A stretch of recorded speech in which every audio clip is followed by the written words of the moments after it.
Hi, I'm Dr. Allison Stevens, and welcome to the debate.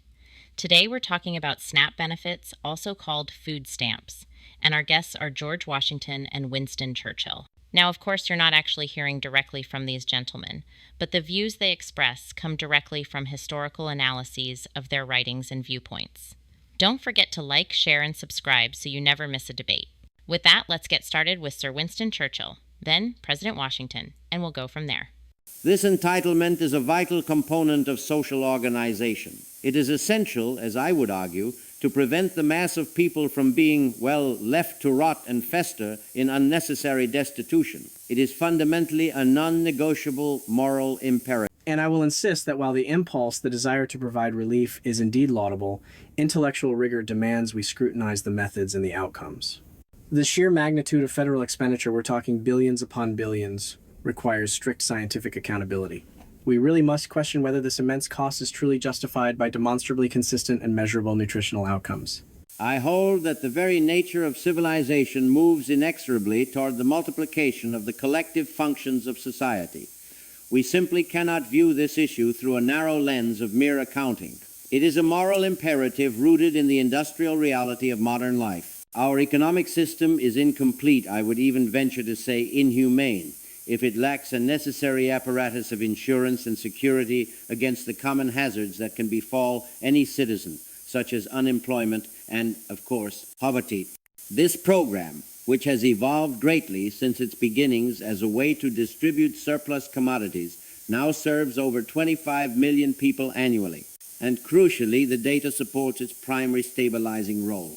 It has been shown to raise 9% of recipients out of poverty. That 9%, in my estimation, is a foundational step towards establishing a healthy family life for all.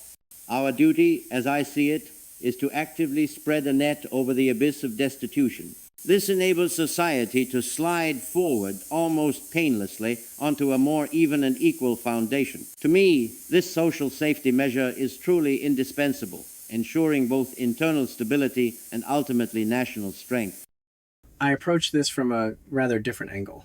While I certainly acknowledge the profound moral necessity, yes, of assisting those in need, responsible governance requires us to be prudent stewards of the public treasury. The state must employ its resources with, shall we say, scientific precision, not simply legislative enthusiasm.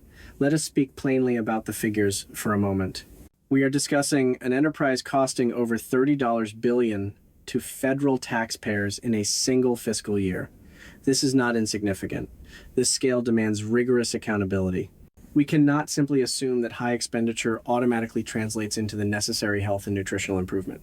Now, the evidence does show that the program reliably increases household food spending, which is in itself a good thing, and certainly provides energy and protein availability.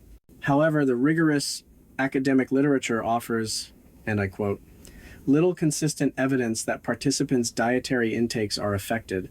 Now, if the goal of this collective function is to ensure nutrition, not merely calorie intake, then the mechanism appears, at best, incomplete or perhaps faulty. Let me elaborate.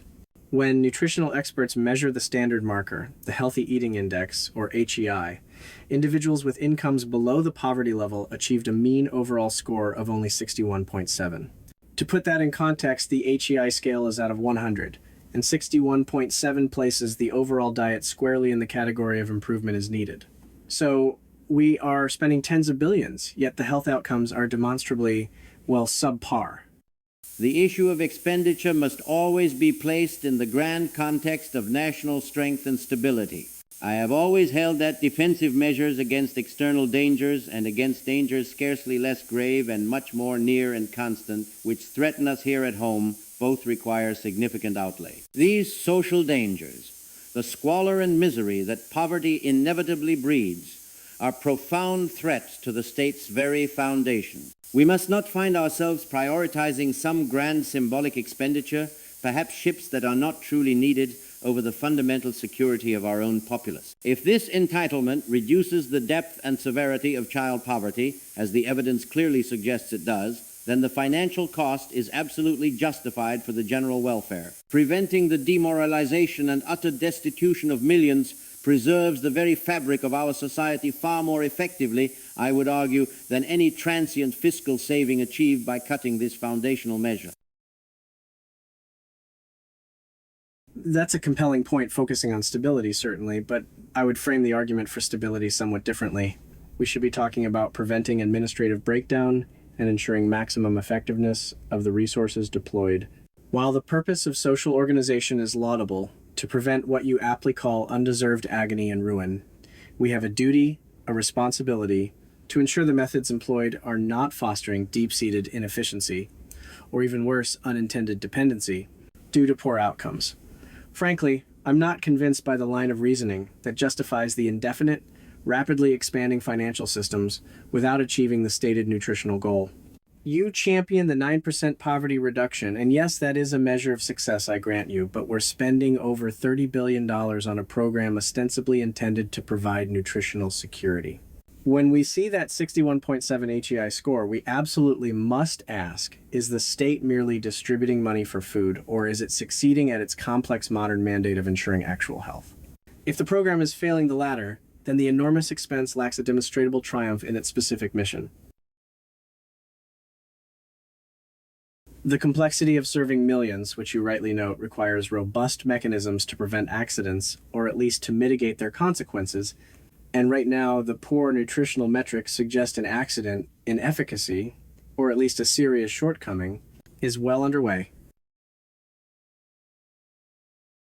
But let's look at the complexity itself. The very fact that this system is so vast, serving millions, surely demonstrates that the problem we are addressing is neither simple nor amenable to simple, quick solutions. You focus on the disappointing HEI scores as a kind of structural failure, but I see it rather differently. I see it as evidence that we must dedicate more of the collective function, more effort to correcting that specific deficit. The problem of dietary deficiency, you see, cannot be solved by merely handing out benefits. It requires sustained education, social adaptation, a cultural shift almost, to limit the expansion of the program, particularly its educational components prematurely. Well, that is to deny the very power of science, backed by wealth and power, to introduce order into the often chaotic lives of the poor. We must not shrink from this complexity merely because the initial data isn't perfect. Patient and laborious preparation is required, not rash judgment. This ongoing collective work is precisely how the state advances towards a more scientifically organized way of life. This escalating expenditure risks being relegated to, well, a mere stop, a measure that relieves poverty temporarily, which it does, but ultimately fails to secure genuine long-term health improvements. This is where the admirable enthusiasm for social reconstruction threatens to collapse into what I fear could become an administrative breakdown. We must verify efficacy to prevent this humane effort from becoming essentially a wasteful exercise. I remain unconvinced by that line of reasoning because it seems to suggest the $30 billion foundation should be permanent, regardless of whether the nutritional health structure built upon it is, frankly, crumbling, or at least demonstrably weak. We simply must find mechanisms that effectively bridge the gap between financial assistance and nutritional outcome. To put it another way, $30 billion is a sufficient sum to demand that we demonstrate a more positive correlation between expense and health results than a mediocre 61.7 HEI score. We need to be innovative, yes, but also scientifically precise and, above all, prudent with the public funds entrusted to us. But you seem to be demanding perfection instantly, or at the very least, demanding measurable triumph from a program that is inherently designed to fight a deep-seated, decades-long societal illness. The very fact that the state is engaging in this rigorous expansion of nutrition, education, and, crucially, demanding rigorous evaluations shows that the system is attempting to be self-correcting. We must not mistake the inherent difficulty of implementing profound social change for systemic failure. The immediate tangible success is the alleviation of poverty. That secures the groundwork. The subsequent, more subtle challenge of improving long-term dietary health, well, that requires a greater and perhaps more integrated application of the state's collective functions. I maintain that this is a process requiring us to embrace the complexity as we move towards securing the very foundations of the country against a hideous squalor and misery. I remain unconvinced by that line of reasoning because It seems to suggest the $30 billion foundation should be permanent, regardless of whether the nutritional health structure built upon it is, frankly, crumbling, or at least demonstrably weak. We simply must find mechanisms that effectively bridge the gap between financial assistance and nutritional outcome. To put it another way, $30 billion is a sufficient sum to demand that we demonstrate a more positive correlation between expense and health results than a mediocre 61.7 HEI score. We need to be innovative, yes, but also scientifically precise and, above all, prudent with the public funds entrusted to us. This has been a really robust debate. Let's move to closing statements. Sir Churchill, please start, and President Washington, you can close out the debate.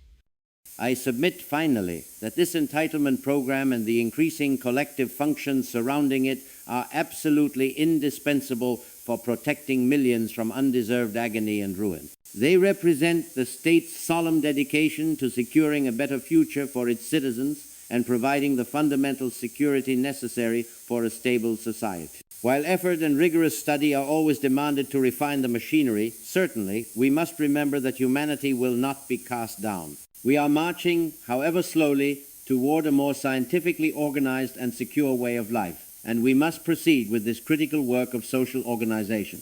The challenge before us, then, remains essentially the same.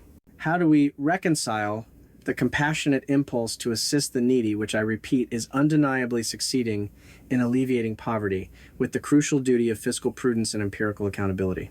We acknowledge the program's significant role in poverty alleviation.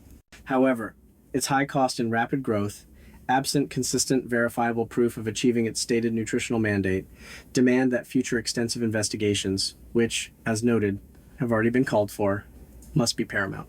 We must ensure that every measure, and indeed every dollar, serves its ultimate scientifically justifiable purpose. Recognizing the profound complexity of this issue, as we both do, demands we continue to consider multiple perspectives to guide the necessary path forward.